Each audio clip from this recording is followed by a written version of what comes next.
Orang yang mindsetnya pecundang, kalah, sama seperti yang tadi saya ceritakan di beberapa kesempatan yang lain. Dia mengeluh, dia menyalahkan pemerintah, dia menyalahkan keadaan, menyalahkan COVID gitu ya.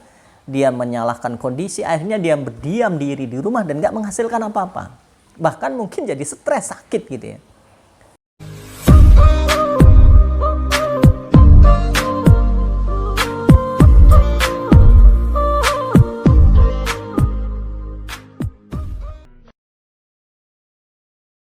Assalamualaikum sahabat yang berbahagia dan sukses selalu.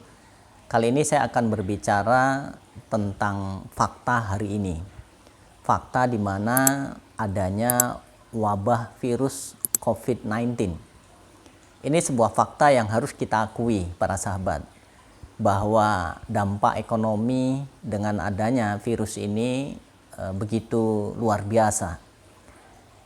Sebuah fakta di mana yang tidak boleh kita berpura-pura atau kita merasa tidak ada apa-apa. Saya akan bercerita tentang pengalaman saya berkunjung, sharing, ngobrol dengan beberapa para pedagang kaki lima. Ini sebuah fakta. Beberapa waktu yang lalu saya berkunjung ke salah satu pedagang kaki lima, khususnya pedagang buah di pinggir jalan. Sebagai gambaran, dia menyewa di pinggir jalan dengan biaya sewa 400.000 per bulan.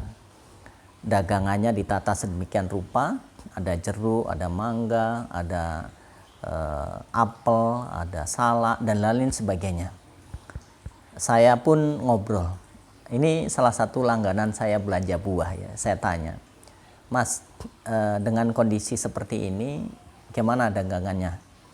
Dia bilang, oh alhamdulillah Pak, masih bagus. Saya tanya lebih lanjut, bagusnya gimana Mas? Sama seperti sebelumnya, menurun atau malah naik gitu? Ini jawabannya yang mengejutkan saya. Dia bilang, alhamdulillah bagus Pak. Maka spontan saya mengatakannya, sampean harus banyak-banyak bersyukur. Dalam kondisi seperti ini dagangan saya masih lancar dan bahkan malah naik gitu. Saya tanya, apa Mas yang menurut sampean membuat naik? Ya barangkali karena orang banyak pada di rumah dan buah salah satu menjaga kesehatan. Oh yes, bagus analisanya, saya bilang. Tapi Mas perlu ketahui, saya lanjutkan ceritanya bahwa kemarin saya baru berkunjung ke sebuah tempat kos begitu. Sebuah fakta yang saya temui, ada beberapa kos yang sudah nunggak bayar kosnya tidak bisa dibayarkan lagi. Bahkan sahabat, ada yang sudah beberapa hari terpaksa malam gelap gulita karena tidak mampu beli listrik, top up listriknya. Dan dia pun hanya bisa mengkonsumsi kebutuhan sehari-hari dari sumbangan beberapa para donatur. Dan yang menyedihkan, ternyata sang bapak ini dalam kondisi sakit. Saya tidak tahu sakitnya karena mungkin shock, banyak pikiran, atau memang ada fakta lain. Tapi itu sebuah fakta yang saya lihat tidak hanya 1-2 tempat saja. Begitu banyak kondisi yang sama. Di tempat yang lain saya melihat ada lagi yang beberapa kali sudah mengeluh ke saya tentang pekerjaannya. Tapi ada yang saya kasih peluang pekerjaan, ini kesempatan silahkan kerjakan. Ya dia melihat kerjaannya nggak sesuai dari sebelumnya. Akhirnya dia merasa, wah kayaknya bukan pas buat saya, dan dia tidak melanjutkan. Akhirnya dia mengeluh dan pendapatannya tidak ada gitu. Ada fakta lain lagi sahabat, dia sebelumnya ojol karena kondisi seperti ini sepi, dia tetap bersemangat, berpikir kreatif dan mencari ide lain dengan jualan frozen food, ya frozen food. Dia jualan online, dia antar sendiri dan seterusnya. Dia berpikir yang penting ada pendapatan. Ketika saya tanya, gimana hasilnya? Ya syukurlah Pak, yang penting bisa untuk kebutuhan sehari-hari. Itu bagus gitu ya. Tapi di sisi lain lagi ada fakta juga, dia kerja hanya sehari, makan sehari, ya kadang di tempat kerja bangunan, kadang mungkin ya kerja mocok-mocok lah begitu ya bahasa umumnya. Berdiam diri. Ketika saya tanya, ya dia nggak bisa menghasilkan apa-apa. Ketika saya kenapa nggak berpikir yang lain, wah dia berkata gimana ini kita nggak boleh keluar, wah ini pemerintah begini dan lain sebagainya, banyak mengeluh, banyak alasan. Dan satu hal lagi yang ingin saya ceritakan, sahabat, beberapa waktu yang lalu juga saya nemui seorang nenek. Ini salah satu langganan saya juga ketika beli kue, biasanya jualannya pagi pada subuh sampai jam 9, jam 10. Ramai sekali. Dan kemarin saya intip sebelum puasa dia masih jualan. Sampai begitu masuk bulan puasa saya lihat pagi nggak jualan, tapi dia pindah jualannya sore. Akhirnya iseng saya datangi, saya tanya. Seorang nenek gitu ya, udah tua, ya perkiraan saya umurnya 60 atau bahkan 70 tahun. Tapi masih semangat gitu, berpikir kreatif dan inovatif. Dia jualannya pindah ke sore menjelang buka puasa.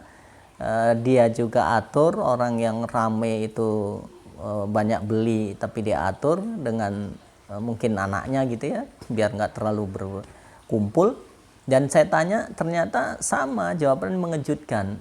Ya, ternyata masih bisa omset yang sama dari seperti sebelumnya. Oke, poinnya saya ingin mengatakan begini. Situasinya sama, kondisinya sama, wabahnya sama, kita tinggal di tempat yang sama. Tapi kenapa orang masing-masing pola pikirnya, masing-masing mengambil tindakan, masing-masing menyikapinya? Bedanya adalah pada mindset, sahabat. Orang yang mindsetnya pecundang, kalah, sama seperti yang tadi saya ceritakan di beberapa kesempatan yang lain. Dia mengeluh, dia menyalahkan pemerintah, dia menyalahkan keadaan, menyalahkan COVID gitu ya. Dia menyalahkan kondisi, akhirnya dia berdiam diri di rumah dan gak menghasilkan apa-apa. Bahkan mungkin jadi stres, sakit gitu ya. Tapi lihat, seorang bapak yang jualan buah di pinggir jalan, dia tetap semangat, dia mencari cara biar tetap jualan dengan kondisi sulit. Dia kreatif, dagangannya disusun sedemikian rupa biar menarik, kelihatan sehat. Orang banyak datang karena pentingnya sehat, akhirnya dagangannya meningkat.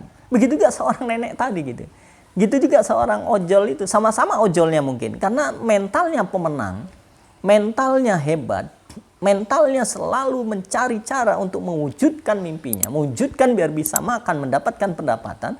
Maka ojol ini berpikir, dia jualan durian, dia jualan frozen food, dia jualan macam-macam yang bisa dijual dengan cara online dan seterusnya. Saya ingin mengatakan sahabat semuanya, bahwa ini fakta hari ini kondisinya sama. Tapi yang membedakannya ada mental pecundang, mental kalah yang berpikirnya selalu negatif. Nah, ini yang harus kita hilangi, kita harus hindari. Jangan sampai kita terjebak dalam pola pikir negatif, pola pikir kalah, pola pikir nggak bisa berbuat apa-apa gitu. Maka kita harus mampu merubahnya. Ubahlah pola pikir kita yang positif, pola pikir pemenang. Pemenang itu selalu mencari cara untuk mewujudkan mimpinya, untuk mewujudkan apa yang diinginkannya. Sementara pecundang selalu mencari alasan untuk menguatkan kegagalannya. Maka pilihlah Anda jadi pemenang. Sehingga kondisinya sama, faktanya sama, virusnya sama. Tapi karena mentalnya, mindsetnya pemenang, dia selalu mencari cara, berpikir kreatif, inovatif, melakukan apapun dengan cara survival mode, agility mungkin, dan seterusnya, mencari cara di luar dari biasanya agar mendapatkan pendapatan, agar tetap survive. Semoga bermanfaat. Terima kasih. Wassalam. Semangat pagi.